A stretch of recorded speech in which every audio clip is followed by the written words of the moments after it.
Shaitan Bismillahirrahmanirrahim. This is Agha Shahriar Khan. I welcome to all of you once again on the platform of CSS Brainweave, and particularly in the orientation session of third batch of English essay. That is going to be this batch basically is going to be 2 months long, and it is the last comprehensive batch for CSS 2023. Although there will be one or two crash courses for the final exam, but जो last comprehensive batch है S A का वो आज से start है। आज orientation session है जिसमें हम तमाम मेन बातें करेंगे, वो मैं आपको बताऊंगा। जिन बच्चों को मेरे बारे में नहीं पता तो उनके लिए शॉर्ट इंट्रोडक्शन, मैं अपना नाम बता चुका हूँ। I belong to the 48 CTP and currently located in Pakistan Audit and Account Service. जिन बच्चों को अकेडमी का नहीं पता उनको बता देता हूँ। I am conducting this lecture from the platform of CSS Brainweave. CSS Brainweave तकरीबन 2 साल हो गए इस अकेडमी को, and we are conducting multiple batches for CSS, PMS and other one paper examination as well. हर सेशन के start में जिस तरह कहता हूँ कि what are the objective of this orientation session. किसी भी चीज को स्टार्ट करने से पहले ये चीज पता होना चाहिए कि वो क्यों कर रहे हैं और उसकी क्या जरूरत है। So the objective of this orientation session is not just to force you or to convince you to join that platform as far as English essay is concerned. कभी भी ये मकसद नहीं होता।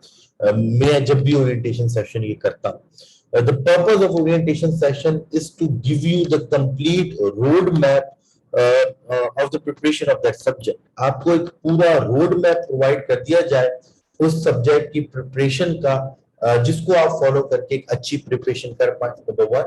And number 2, to highlight to get you aware of all the general problems, issues and blunders and mistakes that usually students commit while preparing for English essay। और वो तमाम गलतियां, मिस्टेक्स आपको बताती जाए जो यूजुअली एक एवरेज स्टूडेंट जो है वो कमिट करता है एसए की प्रिपरेशन में। Third but not least, FPSC क्या रिकमेंड करती है जब भी आप एसए की प्रिपरेशन करते हैं। तो एफपीएससी जो एफपीएससी की रिपोर्ट्स है 2016 की, 2017 की, उसमें उन्होंने क्या रिकमेंड किया हुआ है उसके ऊपर डिस्कस करेंगे।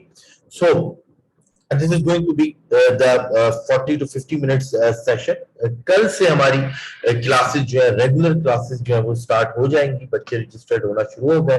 अगर आपको भी रजिस्टर्ड होना है तो मैं एंड में व्हाट्सएप नंबर आप लोगों के साथ शेयर कर दूंगा।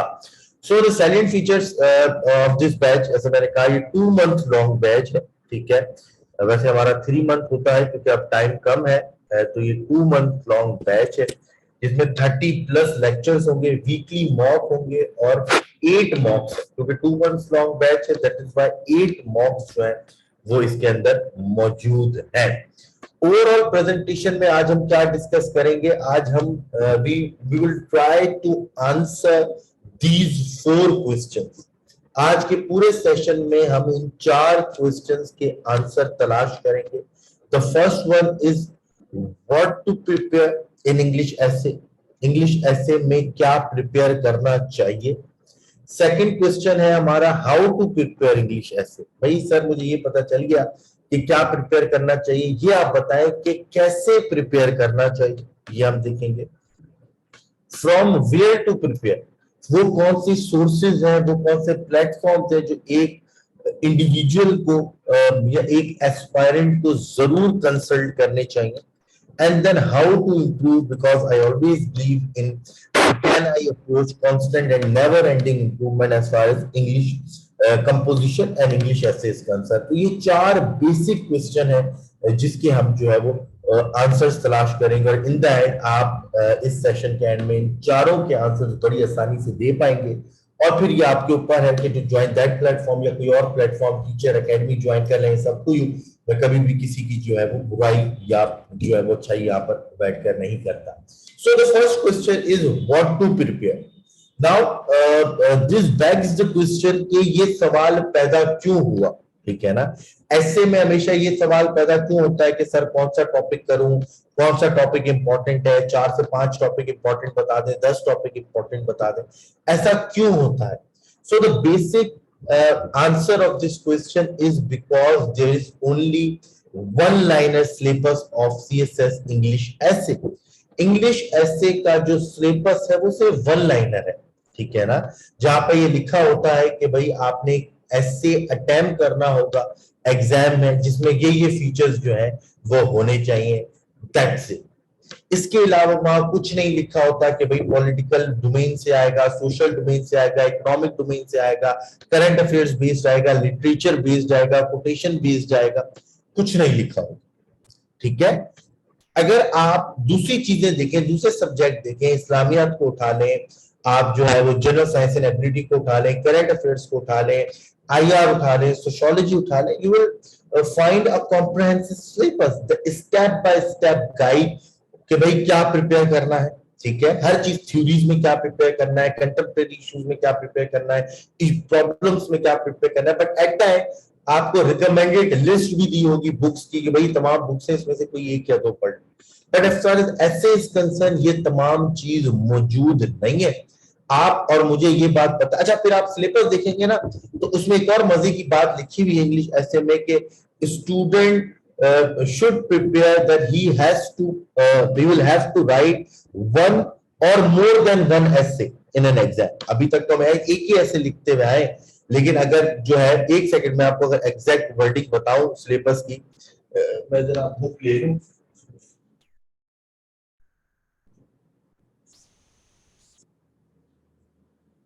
अच्छा, ये मेरे सामने ये सिलेबस है सीएसएस का, अगर आप लोगों को नजर आ, मैं अगर एग्जैक्ट वर्डिंग आपको एसए की बताऊं कि एसए के सिलेबस की एग्जैक्ट वर्डिंग क्या है, तो तभी बच्चे कंफ्यूज होते हैं, और तो कोई मसला नहीं है।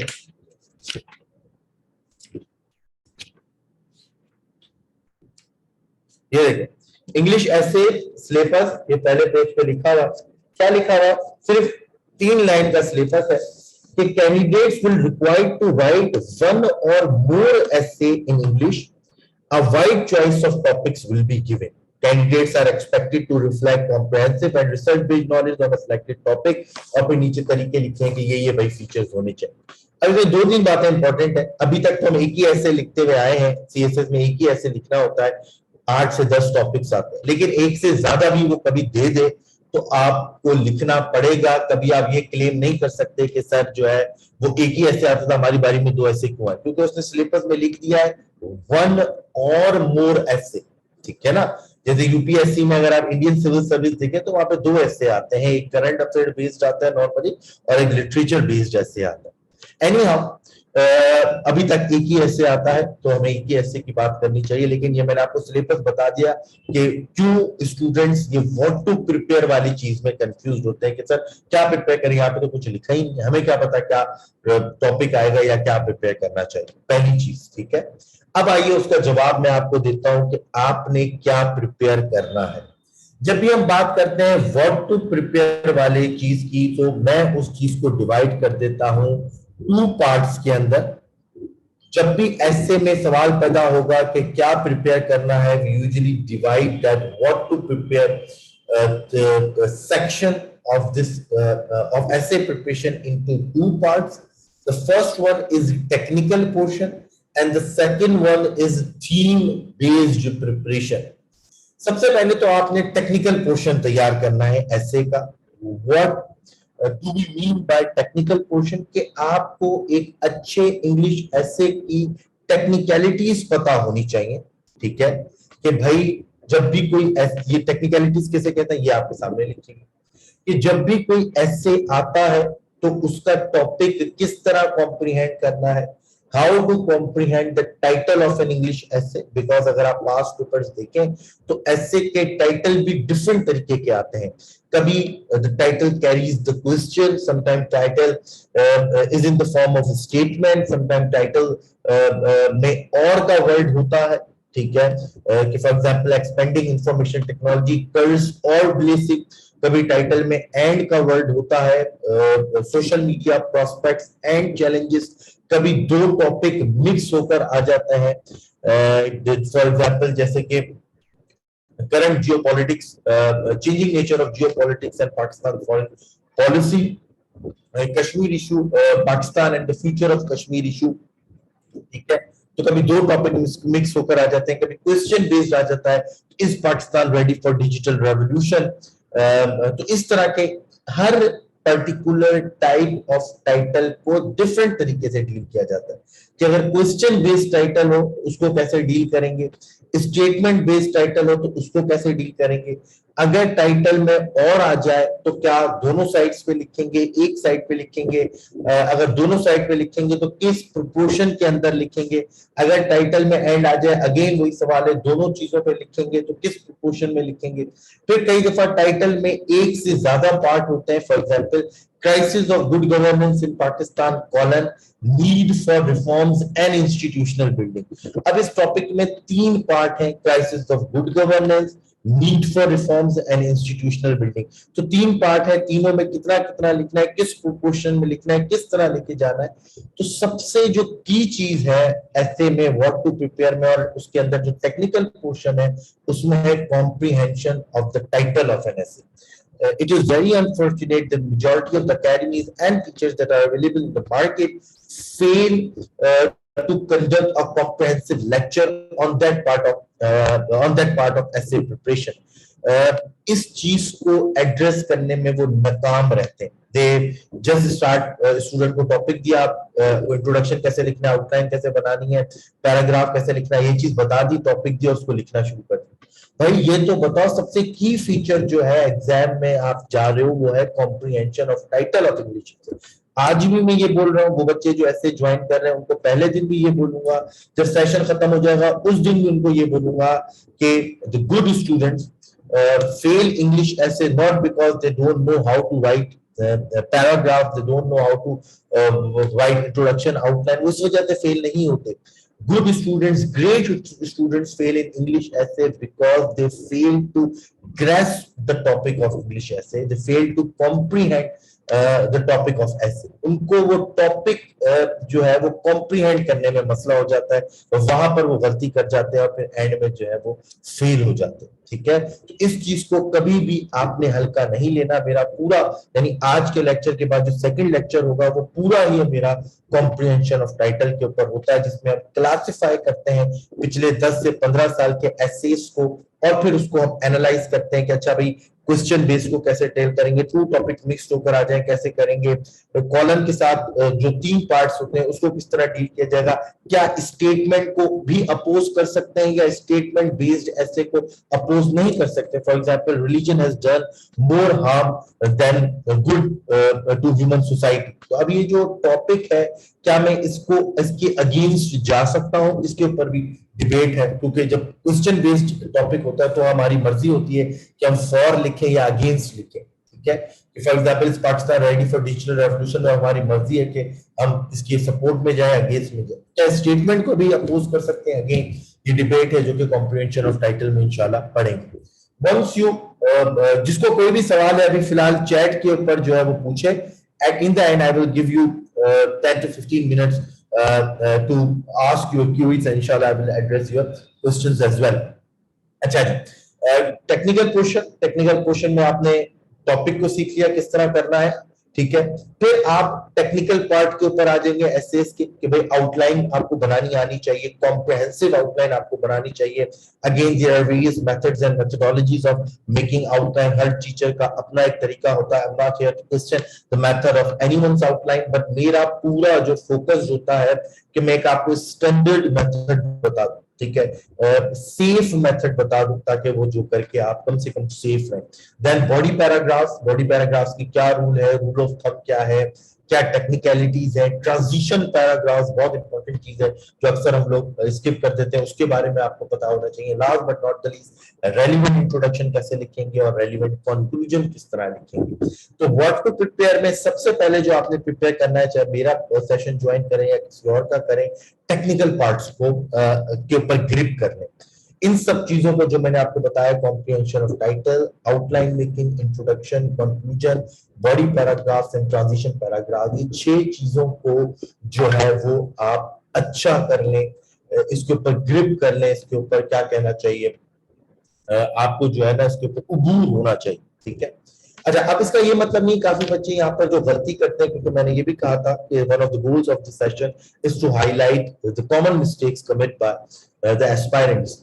अब बच्चे कुछ गलती क्या करते हैं कि दे कॉन्स्टेंटली और दे continuously engage themselves in the technical part of English essay and they fail to move on from technical part to theme based preparation। क्या करते हैं कि वो कॉन्स्टेंटली इस टेक्निकल पार्ट में उलझे रहते हैं, सर पैराग्राफ कैसे बनेगा, आउटलाइन कैसे बनेगी, और 1 महीना 2 महीना यही करते रहते हैं। भाई आपने एक दफा सीख लिया, अब आप मूव ऑन हो, अब आप थीम बेस्ड प्रिपरेशन करें, फिर आप जो है एसे लिखकर चेक कराएं, उसमें आपकी कॉम्प्रिहेंशन भी चेक हो जाएगी, आपका टाइटल भी चेक हो जाएगा, आपके पैराग्राफ्स, आपका इंट्रोडक्शन, कंक्लूजन, सब कुछ चेक हो जाएगा। लिखने बैठो, ठीक है ना। और ये चीज गलतियां कंपोजिशन के पेपर में भी करते हैं अक्सर बच्चे के, they engage themselves in grammatical rules, book के ऊपर बुक पढ़ रहे होते हैं, Wren and Martin, Michael Swan, exploring the world of English, discovering the world of English. भाई ठीक है, रूल्स अच्छी चीज है, पर मूव ऑन, ठीक है। Once you know the rules, once you learn the rules, then move on. फिर लिखो, प्रेसी लिखो, कॉम्प्रिहेंशन लिखो, ठीक है, क्वेश्चंस अटेम्प्ट करो, आपकी सारी चीजें उसके अंदर चेक हो जाएंगी, ठीक है ना। तो ये नहीं करना है, टेक्निकल पार्ट में अपने आप को फंसाना नहीं है। Once you learn technical portion, फिर उसके बाद से आपने मूव ऑन कर जाए।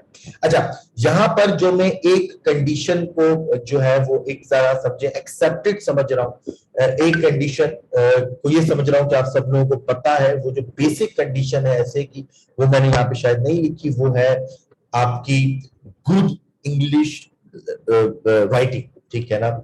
इंग्लिश लैंग्वेज की जो बेसिक राइटिंग है ना, वो आपके स्किल्स डेवलप होंगे, ये मैं अज्यूम कर रहा हूं, because we are sitting in October 2022 and the exams on 1st of Feb।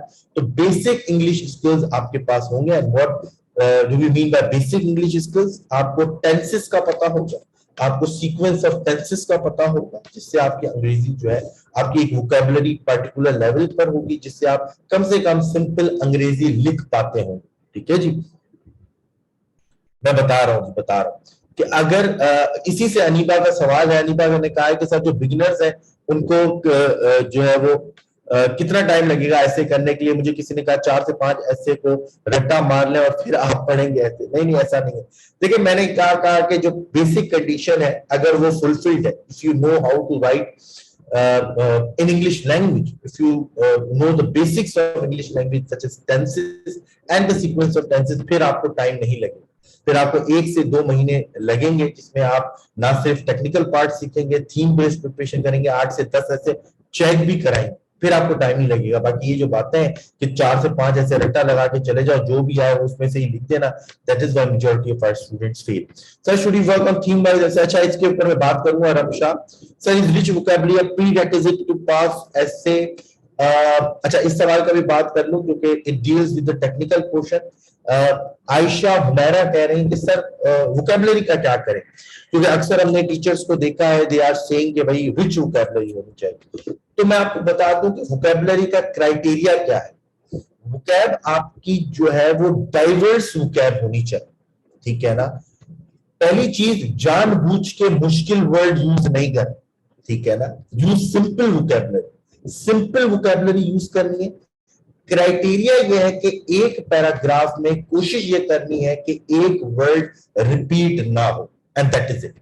अगर आपका ये लेवल है वोकैब का, देन आप आराम से आप उस लेवल के ऊपर है कि आप एक अच्छा ऐसे लिख सकते हैं। एक पैराग्राफ में एक वर्ड रिपीट दोबारा नहीं होना चाहिए, बहुत करके तो 2 दफा होना चाहिए, बार बार रिपीट ना हो। कैसा ना हो कि गुड गुड गुड बार बार आ रहा है, ठीक है, चैलेंजेस चैलेंजेस चैलेंजेस चैलेंजेस बार बार आ रहे हैं, नहीं, चैलेंजेस लिख दिया, इम्पेडिमेंट्स लिख दिया, बॉटलनेक्स लिख दिया, ठीक है।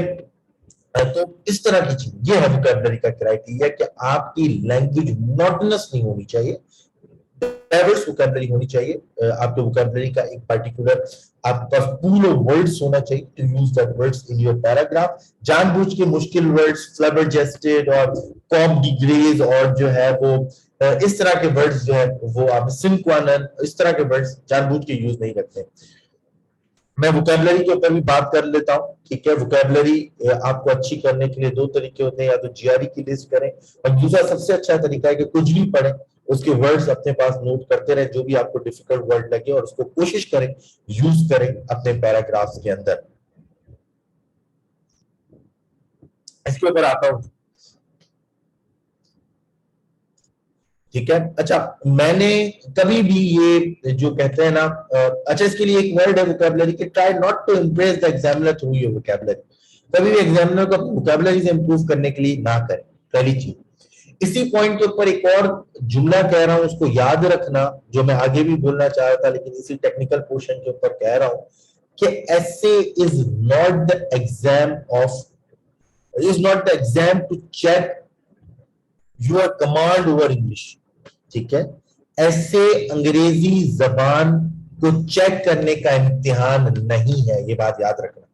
अक्सर हम इस बारे में ऐसे का जो गोल है ना उसको पहले समझ लेना कि ऐसे इसलिए नहीं रखा कि तुम्हारी अंग्रेजी जबान के ऊपर कितनी डोमिनेशन है, कितनी प्रैक्टिस है, कितनी तुम्हारी कैपेसिटी है इंग्लिश लैंग्वेज की, उसको चेक किया। The answer is no. अंग्रेजी जबान को चेक करने के लिए जो पेपर है उसका नाम है इंग्लिश प्रेसी एंड कंपोजिशन, जहां पे आपके इंग्लिश लैंग्वेज के स्किल्स चेक किए जाते हैं। प्रीपोजिशन भाई चेक कर लो, इसकी पंक्चुएशन चेक कर लो, नरेशन चेक कर लो, precis writing skills, comprehension skills के चेक कर लो, क्या सेंटेंसेस बना पाता है, कंफ्यूजिंग सेंटेंस, एनालॉजी आती है, कंपोजिशन। ऐसे किस चीज का पेपर है? ऐसे is an exam of your argumentation. Essay is an exam that how could you present an argument in a structured way to convince the examiner, कि आप एक टॉपिक के ऊपर अपने आर्ग्यूमेंट्स को किस स्ट्रक्चर में पेश कर रहे हैं, उसको किस तरह एविडेंस के थ्रू सपोर्ट कर रहे हैं, और किस तरह अपनी ऑडियंस को अपने लाइन ऑफ आर्ग्यूमेंट से कन्विंस कर रहे हैं। ऐसे इस चीज का नाम है, ठीक है ना। तो अक्सर बच्चे ऐसे को कंपोजिशन से कंफ्यूज करते हैं। ऐसे is basically an exam of argumentation, ठीक है। अच्छा, व्हाट टू प्रिपेयर। अच्छा, व्हाट टू प्रिपेयर में मैंने कहा था दो चीजें हैं।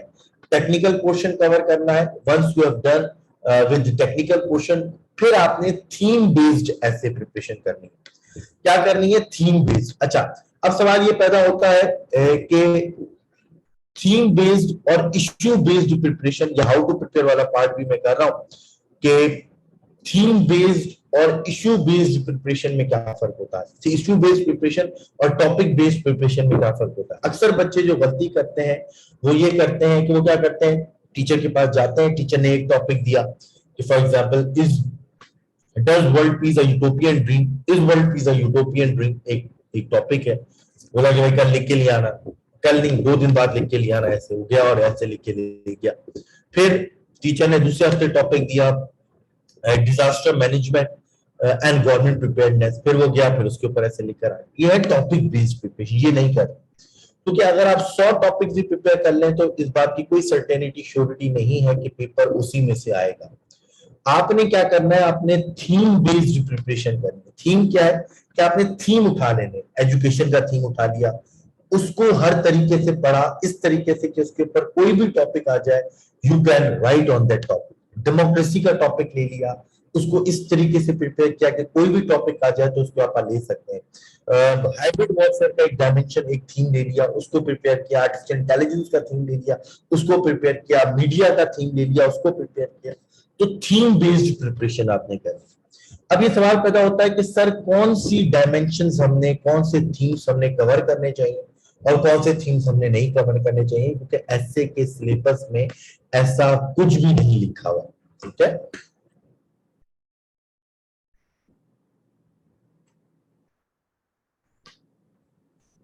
Sir how can I get that now I have covered. अच्छा, ये अच्छा सवाल है। रमशा का एक बहुत अच्छा क्वेश्चन है, यहाँ पे रुककर उनका क्वेश्चन लूंगा कि रमशा कह रही है कि सर फॉर इंस्टेंस हमने डेमोक्रेसी का थीम उठा लिया, so how could we set our scope, how could we limit our scope as far as the theme is concerned। हमें कहां तक उस थीम को प्रिपेयर करना चाहिए डेमोक्रेसी को, कि हमें क्या पता चलेगा और जो हमने प्रिपेयर किया उससे बाहर आ जाए तो क्या करें, ठीक है।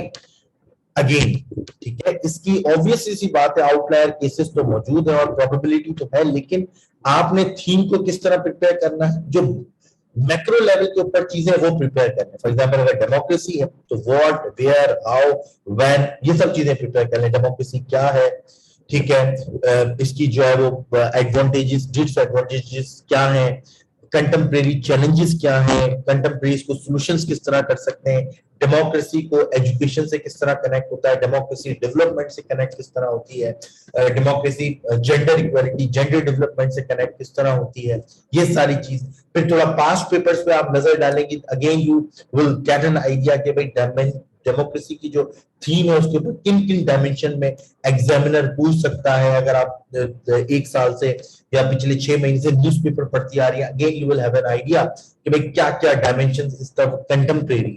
तो इस तरीके से हम अपना रेंज या अपनी स्कोप को जो है वो सेट करते हैं किसी भी थीम के ऊपर, ठीक है।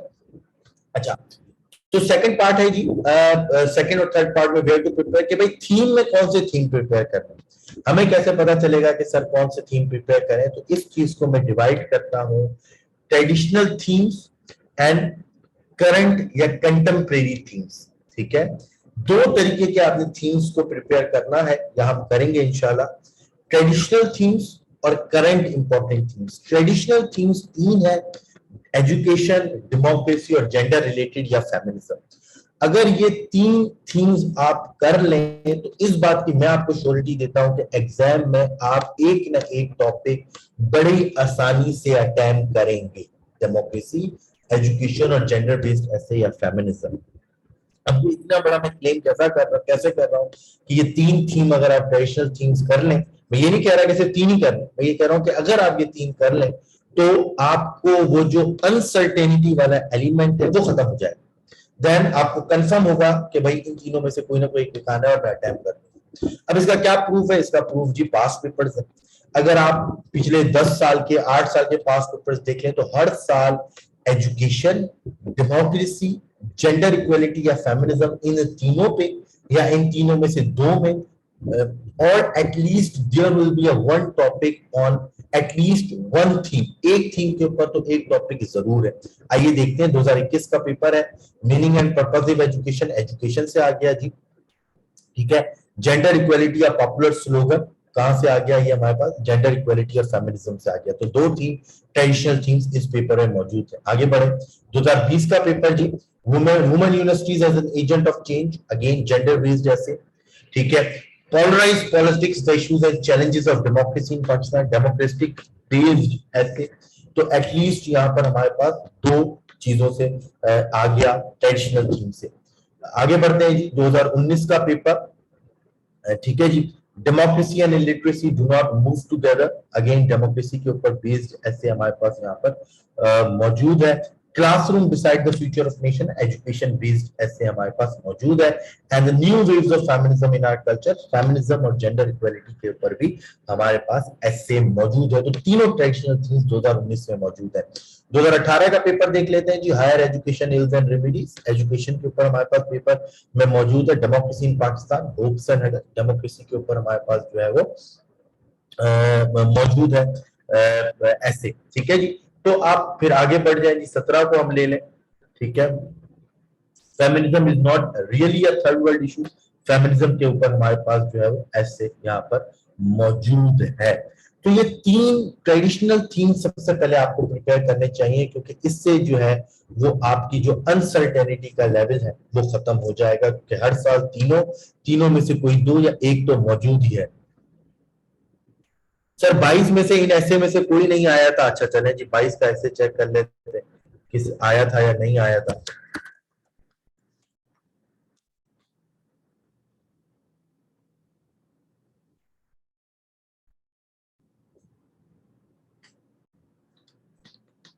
कह रही है सर 22 में नहीं आया था, मैं जरा 22 का पेपर चेक कर लूं, ठीक है। अब आप दूसरा जरा टॉपिक देखें, topic number 2, digital democracy, social media and political participation, ठीक है जी। तो अगेन यहाँ पर आपको नजर आ रहा है कि भाई दूसरा टॉपिक डेमोक्रेसी बेस्ड ऐसे, ठीक है। अगर आप टॉपिक नंबर 6 देखें तो controversial issues of feminism in contemporary women rights movement, तो टॉपिक नंबर 6 जो है वो फेमिनिज्म बेस्ड, ठीक है जी।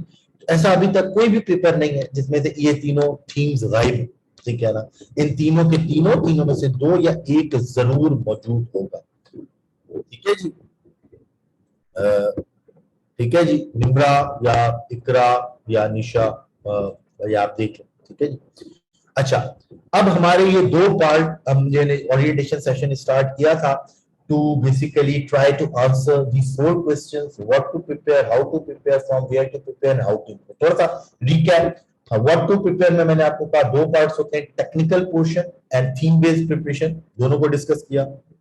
हाउ टू प्रिपेयर में मैंने आपको बताया कि टॉपिक बेस्ड प्रिपरेशन नहीं, थीम बेस्ड प्रिपरेशन करनी है. अच्छा, व्हाट टू प्रिपेयर में ट्रेडिशनल थीम्स के अलावा आपने कंटेम्परेरी थीम्स भी देखने.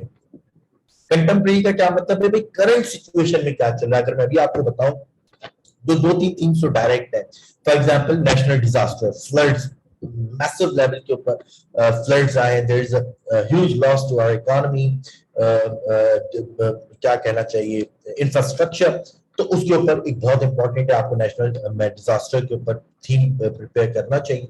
Electoral reforms, electoral politics, political polarisation, political culture of Pakistan. आए दिन कभी ऑडियो लीक्स हो रही है, कभी वो उसके इल्जाम दे रहा है, कभी वो उसके ऊपर इल्जाम दे रहा है. Again a very important topic. Electoral reforms के साथ, क्योंकि अगले साल इलेक्शन का साल है, again a very important topic as far as the current dynamics of politics in Pakistan is concern. Again a very important topic. ठीक है जी. यूएस चाइना हमेशा से इंपॉर्टेंट रहा है. US China rivalry with the with each passing year is basically क्या कहना चाहिए, intensify होती जा रही है. Again important topic. तो कंटेम्परेरी सिनेरियो में रहते हुए ये तमाम टॉपिक्स आपने देखने, अपनी नजर, अपनी सोच, अपने एनालिसिस से कि भाई ट्रेडिशनल के बाद अभी मुझे क्या लग रहा है कौन से टॉपिक की वजह से. मैंने आपको 3 से 4 गिनवा दिए, और भी मैं आपको गिनवा सकता हूँ, उनको भी करके आपने करने चाहिए. Total if you prepare at least 10 to 14 themes, अगर आप 10 से 14 थीम्स प्रिपेयर कर रहे हैं इंक्लूडिंग द ट्रेडिशनल थीम्स, आप इंशाल्लाह इन एन एग्जाम, ये नहीं कहूंगा कि आप क्वालिफाई करेंगे, मैं ये कहूंगा in an exam you will attempt the topic out of the topics that will be given in the exam in a comprehensive way.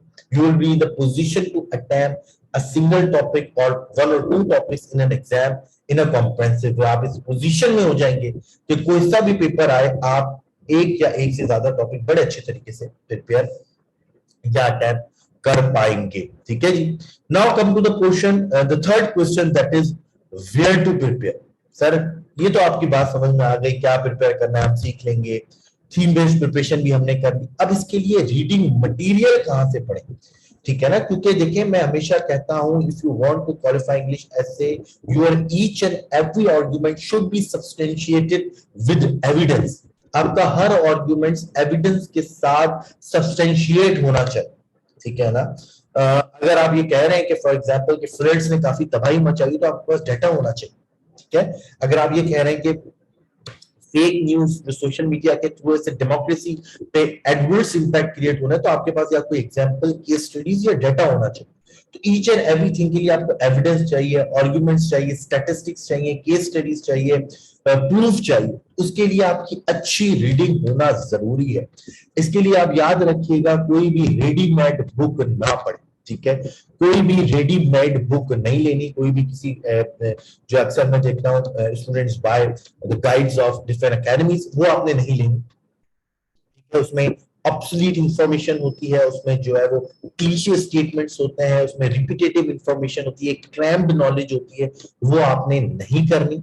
आपने क्या करना है, आपने रिच सोर्सेस को कंसल्ट करना है. तो रिच सोर्सेस क्या है, यहाँ पे मैंने लिखा हुआ है, ISSI institute of strategic study Islamabad, SDPI, पिलडैक है, JWT का मैगजीन एक बहुत अच्छा सोर्स है, हमारे एकेडमी का magazine, again it's a compilation of from different international and national magazines as well as newspapers. Dawn एक अच्छी सोर्स है, NDU नेशनल डिफेंस यूनिवर्सिटी एक अच्छी सोर्स है, foreignpolicy.com, paradigm shift, foreign affairs, और फिर यूट्यूब के ऊपर डिफरेंट लेक्चर्स काफी अच्छी सोर्स है, और फिर कुछ बुक्स है. अब वो बुक्स क्या है, books for example 21 lesson for 21st century, Harari की बुक है, पूरी नहीं पढ़नी, उसके कुछ चैप्टर्स अगर आप सेशन ज्वाइन करेंगे मैं बता दूंगा. इसी तरह 10 lesson for the post pandemic world है, उसके कुछ चैप्टर. इसी तरह स्टीवन पिंकर की बुक है एनलाइटनमेंट नाउ, उसके कुछ चैप्टर्स. मरिया लोधी की बुक है, उसके कुछ चैप्टर्स. ये कुछ बुक्स हैं जिनके कुछ कुछ चैप्टर्स आप पढ़ लें, तो आपके ऊपर जो ग्रिप है वो बड़ी स्ट्रांग होती चली जाएगी टॉपिक्स के ऊपर. ठीक है. नाउ द क्वेश्चन इज के सर ये इतनी ज्यादा सोर्सेज है, तो अगर हम थीम बेस्ड प्रिपरेशन करने लग जाए और इन तमाम से पहले बैठें, डेटा एक्सट्रैक्ट करें, उसको पढ़ें, फिर उसमें से आर्गुमेंट्स निकालें, एविडेंस निकालें, फिर करें, तो इसमें तो एक ही थीम में हमारा एक महीना गुजर जाएगा. That is the part where academies, teachers, mentors will facilitate. ये वो पार्ट है जहां पर हम या कोई भी एकेडमी आप अगर आप ज्वाइन कर रहे हैं, उनका काम है कि आपको फैसिलिटेट करें. For instance the students join our platform, तो हम उनको थीम बेस्ड प्रिपरेशन के लिए एक थीम देते हैं, बोलते हैं कि भाई अगले हफ्ते उस इतवार को उसी थीम में से आपके पास टॉपिक्स आएंगे, उसका आपके पास मॉक होगा, और उस दौरान उस हफ्ते में हम उनको लेक्चर देंगे. लेक्चर के साथ साथ रीडिंग मटेरियल भी दिया जाएगा. अब रीडिंग मटेरियल वो नहीं है कि जो किसी भी जो है वो रेडीमेड बुक से उठा कर दी, नहीं. रीडिंग मटेरियल क्या होगा, कोई बुक है, जैसे मैंने ये बुक्स के नाम गिनाए, इनमें से जो चैप्टर्स हैं वो पीडीएफ फॉर्म में दे दिए. ये जितने भी सोर्सेज लिखे हुए, इनके जो रिसर्च पेपर्स हैं, जो डिटेल एसेज हैं, डिटेल आर्टिकल्स हैं, उनको पीडीएफ फॉर्म में दे दिया कि भाई इनको पढ़ो, इसमें से आर्गुमेंट्स निकालो, रिसर्च करो, और फिर जो टॉपिक आएगा उसके आप प्रिपेयर करो. यानी आपको लेक्चर उस थीम के ऊपर, एक या एक से ज्यादा लेक्चर और रीडिंग मटेरियल प्रोवाइड किया जाएगा, ताकि you will save your time as far as the research is concerned, and basically वहां से टाइम बचा के आप वो अपना टाइम जो है वो लगाएं प्रेजेंटेशन के ऊपर, राइटिंग प्रैक्टिस के ऊपर, टाइम मैनेजमेंट के ऊपर और चीजों के ऊपर. ठीक है ना. तो ये चीज आपको जो है वो पूरी इंशाल्लाह प्रोवाइड की जाएगी.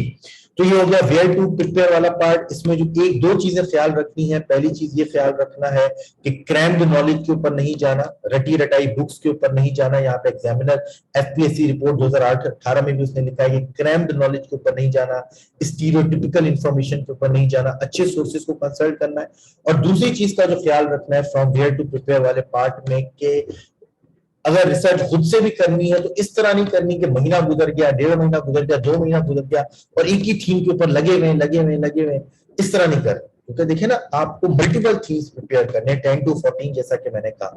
अगर आप एक थीम को इतना टाइम दे देंगे तो फिर आगे क्या होगा, फिर कितना टाइम देना है, एटलीस्ट 7 डेज आपने देने, अच्छी तरह प्रिपेयर करें, आए मॉक दें, मॉक का टेस्ट फीडबैक लें, देन अगेन सेकंड थीम के ऊपर मूव ऑन कर जाएं. तो सर नेक्स्ट क्या है, how to improve. As I mention earlier, constant and never ending improvement. आपने हमेशा करनी है, कभी भी जो है वो कंप्लेसेंट नहीं होना as far as English essays concern and English precis and composition concern, दोनों के लिए. अब इम्प्रूव किस तरह करना है, व्हाट टू प्रिपेयर पता चल गया, हाउ टू प्रिपेयर पता चल गया, सोर्सेज पता चल गया. इम्प्रूव के लिए क्या तरीका है, इम्प्रूव के लिए सिर्फ 2 तरीके हैं, वो है practice and evaluation. Practice and evaluation. हर हफ्ते, जैसे कि हमने कहा कि इस बैच में 8 मॉक्स हैं, आप आए, आपको थीम बता दिया जाएगा, आप आए, मॉक दें, चाहे कैसी भी तैयारी है, प्रैक्टिस करें. ठीक है, टाइम वॉच लगा के प्रैक्टिस करें, 3 घंटे तक ऐसे लिखें, चेक कराएं, फीडबैक आएगा, इंप्रूवमेंट के लिए बातें होंगी, देन नेक्स्ट ऐसे में कोशिश करें, उन पॉइंट्स के ऊपर अमल करें, फिर चेक करें, अगेन गलतियां निकलेंगी, फिर चेक करें. जब आप 8 से 10 ऐसे चेक कराएंगे, यकीन माने वो जो पहले ऐसे की गलती थी, जो अगर आप नहीं लिखते और वो फाइनल ऐसे में लिखते, वहां पर आपके मार्क्स कटते, वो इम्प्रूव होते होते होते आपकी जो लेवल है वो बहुत इम्प्रूव हो जाएगा, just by taking mock exam, 8 to 10 mock exam. तो आप फाइनल मॉक भी दें पेपर से पहले. ठीक है, तो लिखना बहुत जरूरी है. मैं हमेशा कहता हूं कि CSS is a written exam, is not a viva wise या इंटरव्यू बाद की stage. First stage basically second stage पहले तो हो गई, तो second stage is a written exam. Examiner को नहीं पता कि फॉर एग्जांपल मोहम्मद जामीन मौजूद है, डॉक्टर शुएब मौजूद है यहाँ पर, या और बच्चे यहाँ पर फॉर एग्जांपल मौजूद है, अगर मैं उनके नाम दूं, अक्सा मौजूद है, इकरा मौजूद है. एग्जामिनर को नहीं पता कि डॉक्टर शुएब के पास कितनी नॉलेज है, जमीन के पास कितनी नॉलेज है, या जो है नुबा के पास कितनी नॉलेज है, एग्जामिनर को नहीं पता. एग्जामिनर विल जज you on the base of your written answer copy. आपकी जो आंसर कॉपी है उससे एग्जामिनर जज करेगा कि भाई आपके पास कितनी नॉलेज है, आपके पास कितनी आर्गुमेंट्स हैं, आपने कितनी प्रिपरेशन किया. आप 3 साल से प्रिपरेशन कर रहे हैं, अगर उस आंसर कॉपी के ऊपर कुछ नहीं है, उस आंसर कॉपी के ऊपर आपकी राइटिंग, आपकी प्रेजेंटेशन, आपकी टाइम मैनेजमेंट, आपके आर्गुमेंट्स, आपका स्ट्रक्चर नहीं है, no matter how much arguments do you have, how fluent you are in speaking language, आपको कोई नंबर नहीं मिलेगा. ठीक है, और रिटन कॉपी के ऊपर ये तमाम चीजें सही कैसे होंगी, थ्रू प्रैक्टिस.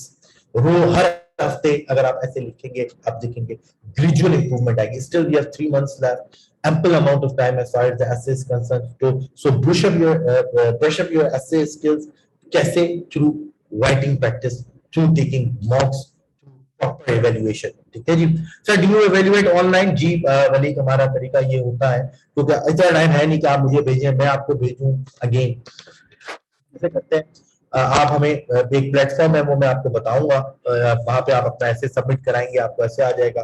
फिर आपका ऐसे जो है वो चेक किया जाएगा. चेक करने के बाद ना सिर्फ आपको इन रिटर्न में फीडबैक दिया जाएगा बल्कि फीडबैक की एक क्लास भी होती है जहां पर जिस तरह ये जूम का लेक्चर चल रहा है स्लाइड्स है, इसी तरह स्लाइड्स की जगह आपका ऐसे होगा और फिर ऐसे में आपको बताया जा रहा होगा कि भाई ये इंट्रोडक्शन में ये मसला है, यहाँ से यूं ये चीज सही कर लो, यहाँ से यूं चीज सही कर लो और इस तरह सही करोगे तो आपको नंबर मिल जाएंगे. ठीक है जी.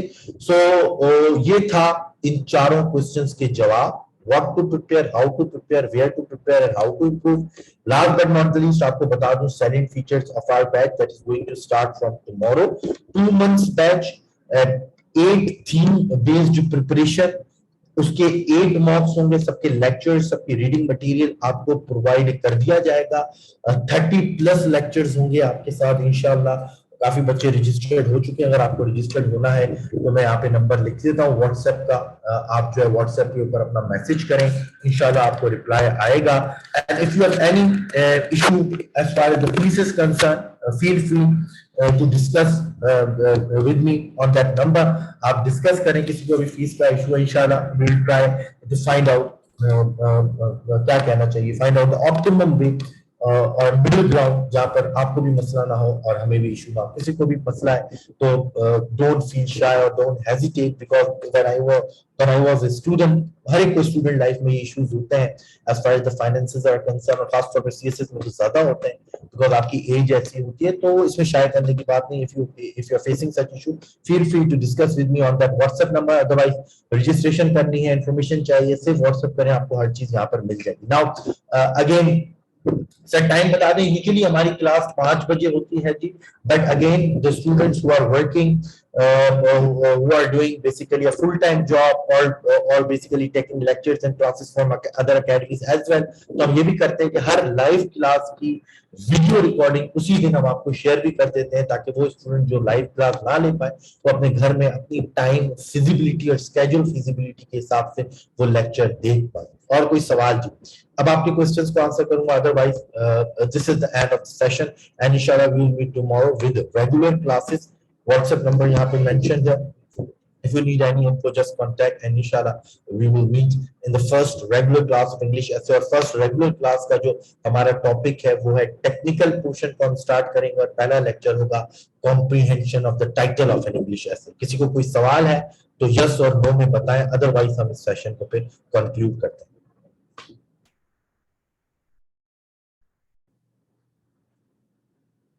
अच्छा, क्लासेस डेली होंगी. Classes as far as the technical portion is concern daily होंगी. फिर उसके बाद थीम बेस्ड प्रिपरेशन में ये होगा कि एक लेक्चर और रीडिंग मटेरियल आपके साथ शेयर कर दिया जाएगा और फिर संडे वाले दिन उसका मॉक होगा. फिर फ्राइडे वाले दिन फीडबैक क्लास होगी और फिर संडे वाले दिन एक और मॉक होगा. 7 दिन आपको प्रिपरेशन के लिए जाएंगे, मॉक लिया जाएगा, फिर अगले फ्राइडे वाले दिन उसकी फीडबैक क्लास और फिर अगले संडे वाले दिन दोबारा mock. Sir is it possible to crack CSS within 16 hours of study? मैं हमेशा कहता हूं, याद रखिएगा, ये अगेन मेरा एक सेंटेंस, टाइम बेस्ड स्टडी ना करें. ये आप सब लोगों के लिए, यहाँ पे 19-25 बच्चे जितने भी मौजूद हैं, नेवर डू और never adopt the approach of time based study. Time based study कुछ नहीं होती, ठीक है ना. कंडीशन बेस्ड स्टडी होती है. कंडीशन बेस्ड स्टडी क्या होती है कि भाई आज के दिन में मैंने क्या क्या चीजें कवर करनी है. फॉर एग्जांपल आज के दिन में मैंने करंट अफेयर्स के 2 टॉपिक्स पढ़ने, सोशियोलॉजी के 3 टॉपिक्स पढ़ने और जो है रात में बैठ के एक प्रेसी अटेम्प्ट करनी है और 1-2 क्वेश्चंस अटेम्प्ट करने. ये चीज है. अब वो चाहे 5 घंटे में हो जाए, वो चाहे 15 घंटे में हो जाए, तो ये आपके ऊपर है, या आपकी रीडिंग प्रिपरेशन या आपके स्किल्स के ऊपर है कि कितने शार्प है. कोई स्लो लर्नर है तो 10 घंटे में करेगा, कोई फास्ट लर्नर है तो 7 से 8 घंटे में करेगा. तो 16 आवर्स, 20 आवर्स, 8 आवर्स, 15 घंटे, ये सब मैं देखता रहता हूँ. अक्सर सीएसपी भी ट्विटर पे ये डिबेट लगाए रखते हैं कि 10 घंटे पढ़ो, 8 घंटे पढ़ो, 15 घंटे पढ़ो, 12 घंटे. नहीं जी, ठीक है ना. आपने पढ़ना क्या होता है? आपने पढ़ना होता है कंडीशन बेस्ड अप्रोच, ठीक है ना। और उसके लिए आपके पास डिटेल प्लान होना चाहिए। एक दिन भी मैं अपने दोस्त के साथ प्लान डिस्कस कर रहा था, किसी के लिए मैंने बनाया था, यहाँ पे अगर आपको नजर आ रहा हो, ये देखिए कि लॉन्ग टर्म प्लान क्या है, ठीक है, मीडियम टर्म प्लान क्या है, अक्टूबर में फर्स्ट वीक में क्या क्या चीजें करनी है, सेकंड वीक में क्या क्या चीजें करनी है, थर्ड वीक में क्या क्या चीजें करनी है। अब देखें ना यहाँ पे क्या लिखा हुआ है, अगर आप देखिए मंडे में कि ऐसे रिवाइज करें, ऑडिटिंग एंड बिजनेस का एक क्वेश्चन को अटेम्प्ट करें, जो है क्या बोलते हैं राइटिंग प्रैक्टिस, ट्यूसडे वाले दिन पूरा ऐसे लिखें, वेडनेसडे वाले दिन बिजनेस स्टडीज के क्वेश्चन का अटेम्प्ट करें, और जो है वो बिजनेस एडमिनिस्ट्रेशन के 2 क्वेश्चन की राइटिंग प्रैक्टिस करें। यहाँ पे कहीं पर भी टाइम नहीं लिखा हुआ, अब उस बच्चे के ऊपर है, वो इसके ऊपर 8 घंटे लगाए, 10 घंटे लगाए, 15 घंटे लगाए, उसके ऊपर। अगर 4 घंटे में कंप्लीट हो रहा है वेल गुड है। सर आप ग्रामर क्लासेस ले रहे हैं, ये हमारी ग्रामर क्लासेस जी कंपोजिशन में होती है। कंपोजिशन का सेशन कंप्लीट हो चुका है, but if you want to enrol in composition session और बैच, उसके लिए हम आपको वीडियो लेक्चर्स दे देंगे जिसमें तमाम ग्रामर क्लासेस, कॉम्प्रिहेंशन, प्रेसी वगैरह मौजूद है। और कोई सवाल? सो this is it from my side. Number मैं आपको दे चुका हूं, उसके ऊपर व्हाट्सएप करें, अपनी क्यूरीज को डिस्कस करें। If you want to join that session वो भी आप करें। If you face any financial issues वो भी डिस्कस करें, इंशाल्लाह वी विल फाइंड जो है वो एक हम मिडिल ग्राउंड इसमें निकालेंगे। तो आप जो है व्हाट्सएप नंबर मैं आपको बता चुका हूं, उसके ऊपर आप कांटेक्ट करें, और कल जो है फिर हमारी पहली class. Thank you very much. इंशाल्लाह we will meet tomorrow. Till then अल्लाह हाफिज and take care. Sir, when you are going to conduct, already we have conducted the session on composition and pressy. Again, comprehension and pressy, जैसे कि मैंने कहा कि written lectures, recorded lectures मौजूद आए, और जो है वो उसके ऊपर जो है वो प्रैक्टिस करें। ठीक है जी, थैंक यू सो मच। इंशाल्लाह we will meet tomorrow. Till then अल्लाह हाफिज़ and take care. I will wait for your queries, for your problems, for your issues, so that we can discuss that, और फिर आप अच्छी एक preparation करें।